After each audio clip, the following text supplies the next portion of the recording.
కృష్ణా జిల్లా గుడివాడ స్థానిక municipal office వద్ద ఈ క్లాత్ బ్యాగులు ఎమ్మెల్యే రాము పంపిణీ చేశారు. ప్లాస్టిక్ ని నిషేధిద్దాం, పర్యావరణాన్ని కాపాడదామని ఎమ్మెల్యే పిలుపునిచ్చారు. కిరండూల్ కొత్త వలస రైల్వే లైన్ ని దక్షిణ కోస్తా జోన్ లో కలపాలని డిమాండ్ చేశారు. అరకు ఎంపీ వైఎస్ఆర్సీపీ నేత తనూజారాణి వాల్తేరు డివిజన్ లో భాగంగా ఉన్న కేకే లైన్ ని విశాఖ జోన్ నుంచి వేరు చేయడం కరెక్ట్ కాదన్నారు.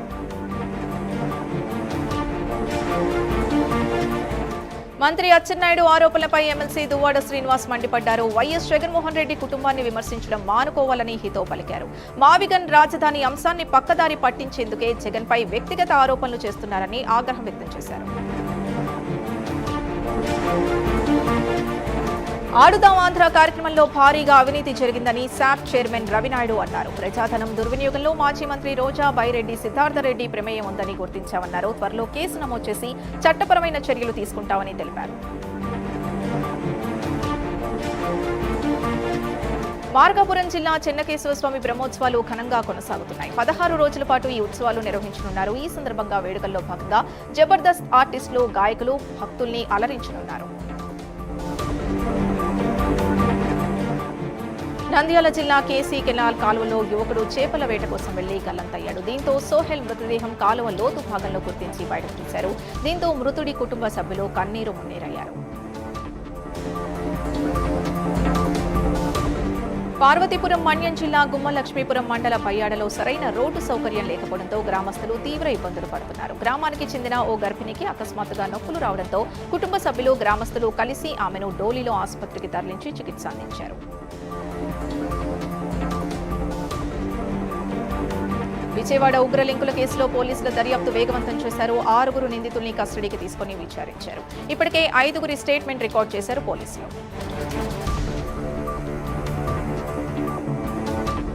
చెస్ పోటీల్లో ప్రపంచ రికార్డు సాధించిన కొండా శ్రేయాంష్ మురళీకృష్ణ పటేల్ను నేతలు అభినందించారు. యువ వయసులోనే విశిష్ట ప్రతిభ కనబరుస్తూ అంతర్జాతీయ స్థాయిలో గుర్తింపు తెచ్చుకున్న శ్రేయాంష్ను ప్రశంసిస్తూ రాబోయే రోజుల్లో మరిన్ని విజయాలు సాధించి దేశానికి, రాష్ట్రానికి మరింత కీర్తిని తీసుకురావాలని నాయకులు ఆకాంక్షించారు.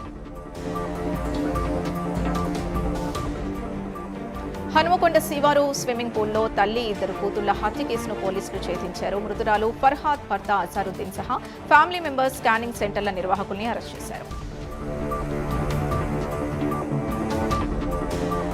సూర్యాపేట జిల్లాలో యువకుడు హత్యకు గురయ్యాడు. చివ్వెంల మండలం ఎంజీ నగర్ తండా వద్ద రత్నావత్ మణి భార్గవ్ అనే యువకుడి మెడకు తాడు బిగించి హత్య చేశారు దుండగులు.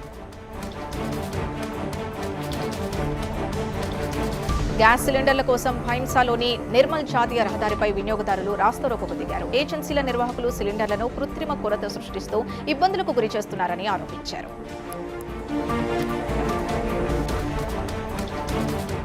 అత్తపై అల్లుడు కత్తితో దాడి చేసిన ఘటన ఏలూరు జిల్లా కొయ్యలగూడెం గ్రామం తారకనగర్లో చోటు చేసుకుంది. ఈ ఘటనలో అత్త పోల మంగమ్మ అక్కడికక్కడే మృతి చెందింది. కుటుంబ కలహాల నేపథ్యంలో మద్యం మత్తులో దాడి జరిగినట్టు తెలుస్తోంది.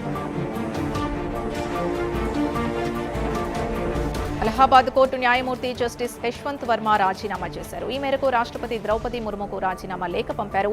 గతంలో ఢిల్లీలోని యశ్వంత్ వర్మ నివాసంలో భారీగా నోట్ల కట్టల్ని గుర్తించారు.